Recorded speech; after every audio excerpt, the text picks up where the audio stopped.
नौजवान अहम कितना है।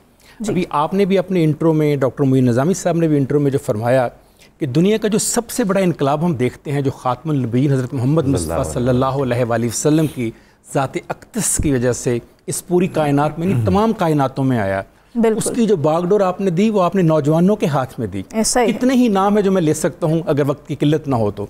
फिर आप देखिए कि ईरान का इस्लामी इनकलाब हो, फिर आप देखिए कि रूस का जो कम्युनिस्ट इनकलाब हो, फिर आप देखिए फ्रांस का खूनी इनकलाब हो, फिर आप देखिए अरब स्प्रिंग हो, फिर आप देखिए मार्टिन लूथर किंग का जो नस्ली इम्तियाज़ के ख़िलाफ़ है, फिर आप देखिए कि जो तहरीक पाकिस्तान है, फिर आप देखिए जो क़याम पाकिस्तान है, और आज आप देखिए इस्तेहकाम पाकिस्तान।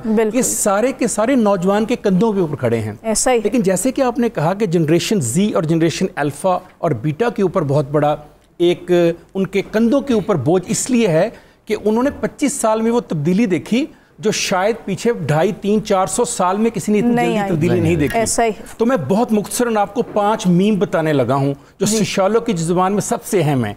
पहला मीम माँ, दूसरा मीम मस्जिद, तीसरा मीम मदरसा, चौथा मीम माहौल और मुआशरा, और 5वां मीम मीडिया। जब तक आप इन 5 मीम को हम आहंग नहीं करते, इन 5 की ट्रेनिंग नहीं करते, इनको फ्यूचर के लिए बच्चों को तैयार करने के लिए पहले इनको तैयार नहीं करते। क्या आज की माँ को जिसने 80s के बाद जन्म लिया, क्या उसको पता है कि मेरा और मेरे बच्चे का तफावत कितना है, फर्क कितना है, डिजिटल गलबा कितना है उसके ऊपर, मुझे उस डिजिटल गलबे से उसको बचाना है। मैं उन माओं से मुखातब हूँ जो खुद मोबाइल हाथ में देकर कहती हैं कि तुम इसके ऊपर कार्टून देखो।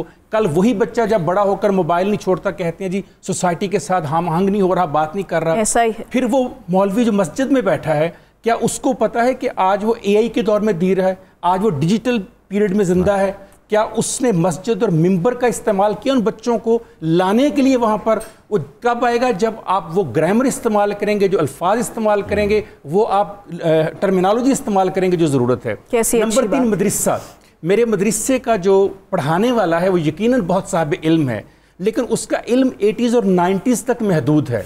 जिस दिन मैं PhD की डिग्री ले रहा था, 2 बजे मैंने क्लास ख़त्म की, 4 बजे डिग्री मिली मुझे। डॉक्टर डेविड ने कहा mister Kashif your knowledge has been expired. मैंने कहा डॉक्टर साहब 120 मिनट में? उन्होंने कहा ऑक्सफोर्ड और कैम्ब्रिज के नीचे से बहुत सा इल्म बह चुका है 120 सेकंड में। आज क्या मेरे पढ़ाने वाले को मालूम है कि इन बच्चों के लिए कितना इल्म बह चुका है? नंबर 4 माहौल और मुआशरा।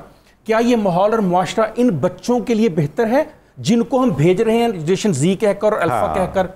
क्या ये मुआशरा मैंने ऐसा दिया, इसमें मेरा कसूर है, मेरी जनरेशन का कसूर है, मिलेनियल्स वालों का, जनरेशन X वालों का कसूर है, जनरेशन Y वालों का कसूर है कि मेरे लिए जो मुआशरा मेरे बड़ों ने छोड़ा था, आज मैं उससे अच्छा मुआशरा अपने आने वाली नस्ल के लिए नहीं छोड़ रहा।